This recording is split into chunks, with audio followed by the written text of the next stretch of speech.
Subscribe करें हमारे YouTube channel साधना gold को और पाएं वीडियोस सबसे पहले। बेल आइकन दबाना ना भूलें। पार्वती पुत्र शंकर पुत्र जो कहते हैं कार्तिक स्वामी को, गणेश के बड़े भाई, तो उनको ये शंकर पुत्र कैसे कहा जाता है?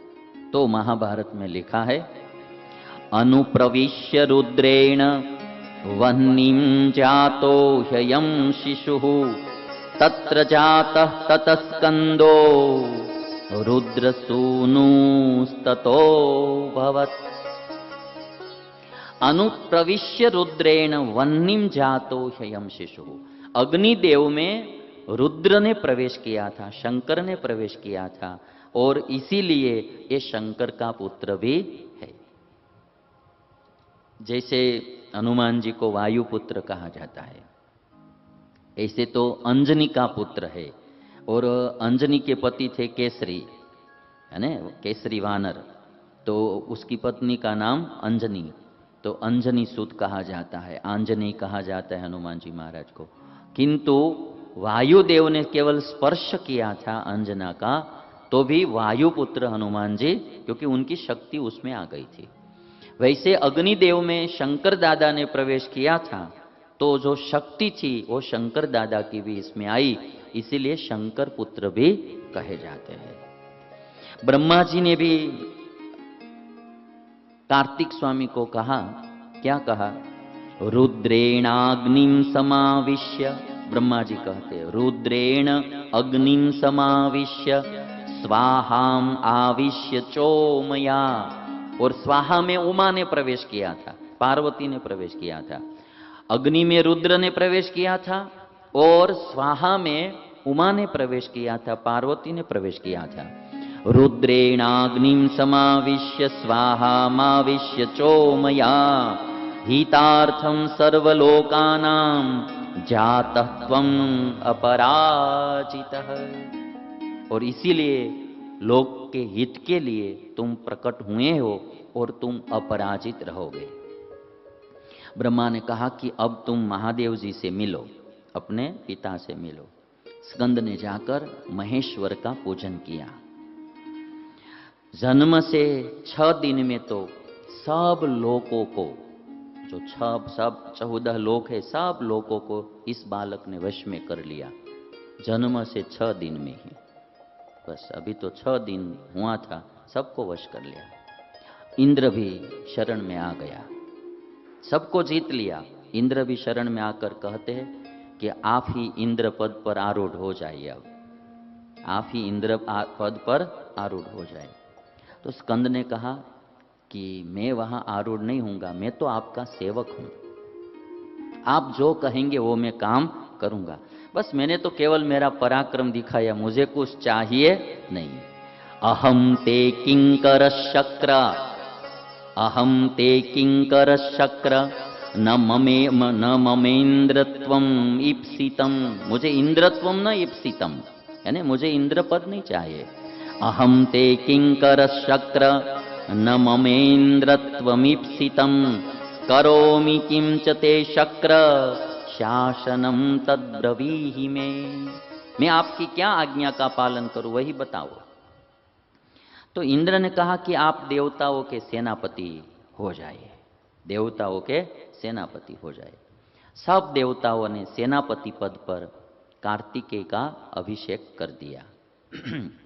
अग्निदेव ने कुक्कुट माने मुर्गा, वो चिन्ह वाला ध्वज प्रदान किया। तो जो कार्तिक स्वामी का ध्वज है, सेनापति है ना, सेनापति का ध्वज, वो ध्वज में कुक्कुट रहता है, मुर्गा रहता है। कार्तिक स्वामी का ध्वज कुक्कुट वाला होता है। इंद्र ने ब्रह्मा जी के आदेशानुसार एक देवसेना नाम की कन्या थी, देवसेना कन्या के साथ कार्तिकेय स्वामी का विवाह कर दिया।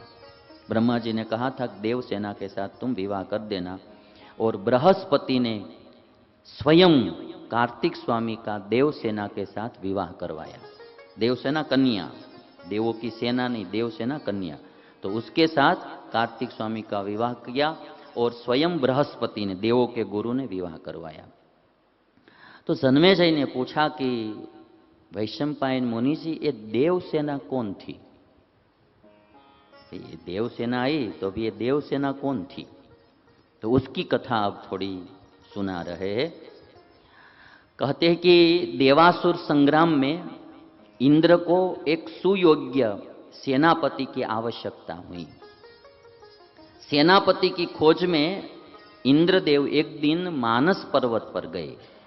मानस पर्वत पर गए, वहां कोई स्त्री ने रक्षा के लिए आर्तनाद किया, मुझे बचाओ, मुझे बचाओ, बचाओ, इस तरह से आर्तनाद किया। इंद्र ने तब जाकर, एक केशी नाम का दैत्य था और वो दैत्य इस कन्या का अपहरण करके जा रहा था, तो इंद्र ने केशी नाम के दैत्य के साथ युद्ध किया और वह राक्षस जो था वो कन्या को छोड़कर चला गया। इंद्र ने बाद में पूछा कि आप किसकी पुत्री हो? ये कन्या को पूछा कि आप किसकी पुत्री हो? कन्या ने कहा कि मैं प्रजापति की कन्या हूं, मेरा नाम है देवसेना। प्रजापति की कन्या हूं, मेरा नाम है देवसेना। मेरी बहन का नाम था दैत्य सेना। मेरा नाम देवसेना, मेरी बहन का नाम दैत्य सेना, जिसे इस केशी ने पहले ही हर लिया है। दैत्य सेना को पहले ही हर लिया है एक केशी नाम के दैत्य ने। हम दोनों पिता की आज्ञा लेकर इस मानस पर्वत पर क्रीड़ा विहार के लिए आया करती थी।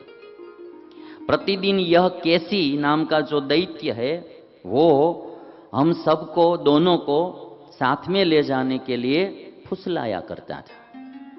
ये केसी नाम का दैत्य हम दोनों बहनों को फुसलाया करता था।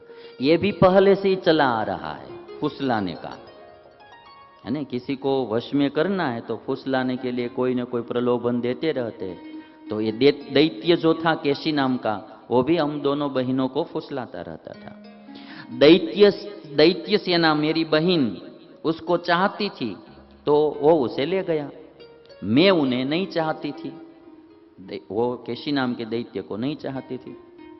आपके पराक्रम से आज मैं बच गई। मैं दुर्जय वीर को पति बनाना चाहती हूं, दैत्य को नहीं।